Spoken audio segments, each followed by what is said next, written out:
بسم اللہ الرحمن الرحیم۔ السلام علیکم۔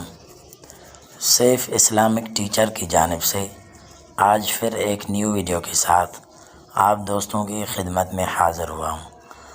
آج میں آپ دوستوں کو اس ویڈیو میں قرآن کی متعلق قرآن کی شان میں کچھ باتیں عرض کروں گا اور صحابہ کرام رضی اللہ عنہم کی روایات اور اولیاء اللہ کے قرآن کے بارے میں فضیلتیں بیان کروں گا۔ کاش کہ میں قرآن کے علاوہ اور کسی چیز میں مشغول نہ ہوتا۔ سفیان الثوری رحمہ اللہ نے فرمایا، کاش کہ میں خود کو صرف قرآن تک محدود رکھتا۔ ابن تیمیہ رحمہ اللہ، میں اس بات پر شرمندہ ہوں کہ میں نے قرآن کی معنی کے علاوہ اور چیزوں پر زیادہ وقت ضائع کر دیا۔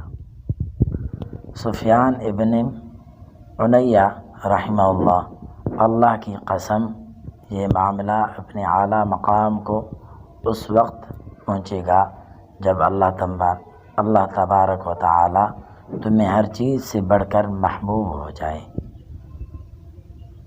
تو جس نے قرآن سے محبت کی اس نے اللہ تبارک و تعالی سے محبت کی۔ خوب سمجھ لو جو تم سے کہا جا رہا ہے۔ حضرت ابن مسعود رضی اللہ عنہ نے فرمایا، جب تم علم کا ارادہ کرو تو قرآن کو خریدو، کیونکہ یقیناً اس میں پہلوں اور پچھلوں کا علم ہے۔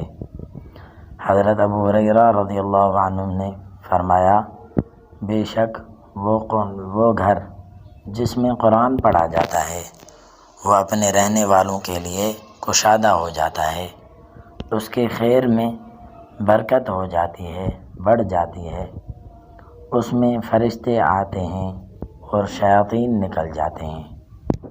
اور بے شک وہ گھر جس میں اللہ کی کتاب میں سے کچھ نہیں پڑھا جاتا وہ اپنے رہنے والوں کے لیے تنگ ہو جاتا ہے، اس کے خیر کم ہو جاتے ہیں اور فرشتے اس گھر سے نکل جاتے ہیں اور شیاطین اس گھر میں آنے لگتے ہیں۔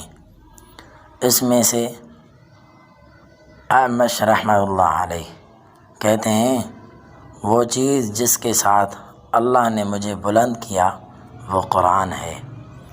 حضرت حسن بصری رحمہ اللہ کہتے ہیں، اللہ کی قسم قرآن کے علاوہ کوئی غنی نہیں اور اس کے بعد کوئی محتاجی نہیں۔ کسی سلف نے کہا، قرآن کا جتنا میرا حصہ زیادہ ہوا اتنے ہی میرے وقت میں برکت ہوئی اور میں مسلسل اسے بڑھاتا رہا یہاں تک کہ میرا حزب 10 پاروں تک چلا گیا۔ ابراہیم بن عبد الواحد المقدسی رحمہ اللہ کہتے ہیں، جب انہوں نے علم کے لیے سفر کا ارادہ کیا تو ضیاء المقدسی نے انہیں وصیت کی، قرآن کو بہت زیادہ پڑھو، اس کو چھوڑو نہیں، کیونکہ جس قدر تم اس کو پڑھو گے اس کے لیے مطابق تمہارے لیے آسانی کی جائے گی۔ الضیاء رحمہ اللہ نے کہا، میں نے یہ دیکھا ہے اور اس کا بہت زیادہ تجربہ کیا ہے، کیونکہ جب میں نے قرآن کو زیادہ پڑھنا شروع کیا تو میرے لیے حدیث کا سننا اور اسے کثرت سے لکھنا آسان کر دیا گیا، اور جب نہیں پڑھا تو آسانی بھی نہیں ہوئی۔ حضرت حسن رضی اللہ عنہ بن علی رضی اللہ عنہ نے کہا، جو تم سے پہلے تھے وہ قرآن کو تمہارے رب کے پیغامات سمجھتے تھے تو وہ راتوں کو غور و فکر کرتے اور دن میں اس کا جائزہ لیتے۔ عثمان بن عفان رضی اللہ عنہ نے فرمایا، اگر تمہارے دل پاک ہوتے تو وہ قرآن کی قرأت سے بھی کبھی سیر نہ ہوتے۔ ابن مسعود رضی اللہ عنہ نے کہا، قرآن کو شعر کی طرح گا کر نہ پڑھو اور نہ ہی اس کی ردی کھجور کی طرح پھینکو، اس کے عجائبات کے پاس ٹھہر جاؤ اور اس کے ساتھ دلوں کو حرکت دو، اور تم میں سے کسی کی فکر یہ نہ ہو کہ وہ سورت کو ختم کر دے۔ ابی بن کعب رضی اللہ عنہ سے کسی نے کہا، مجھے وصیت کیجیے۔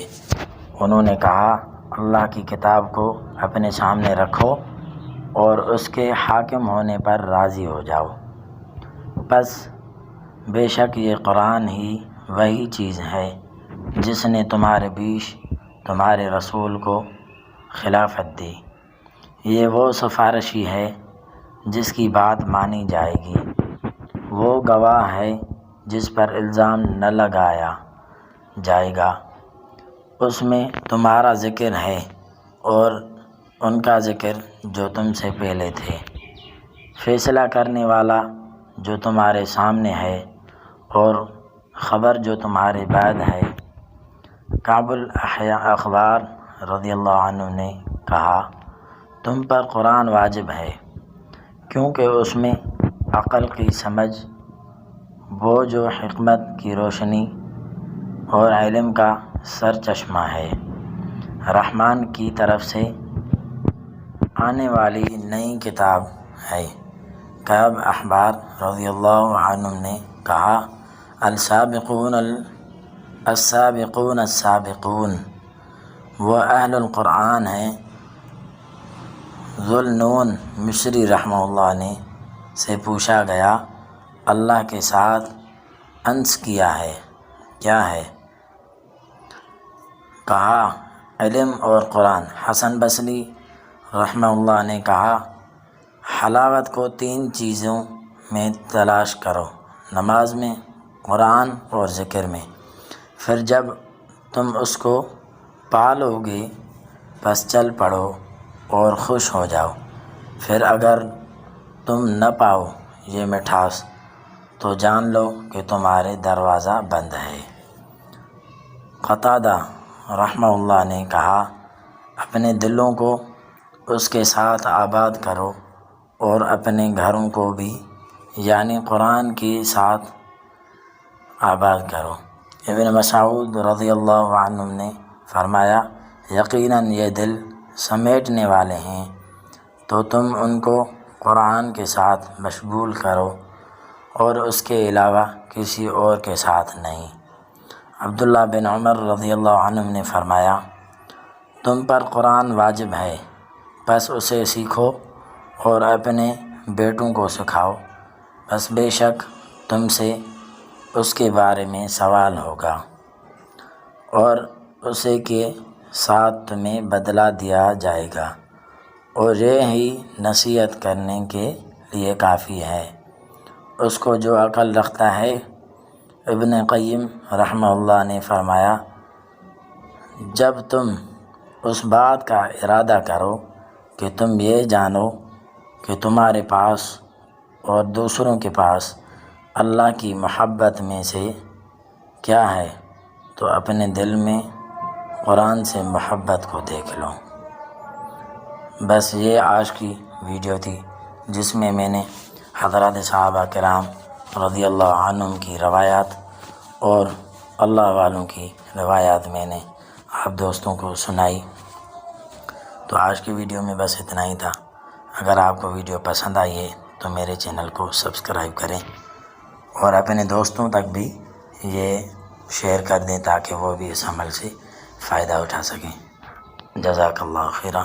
السلام علیکم ورحمۃ اللہ وبرکاتہ۔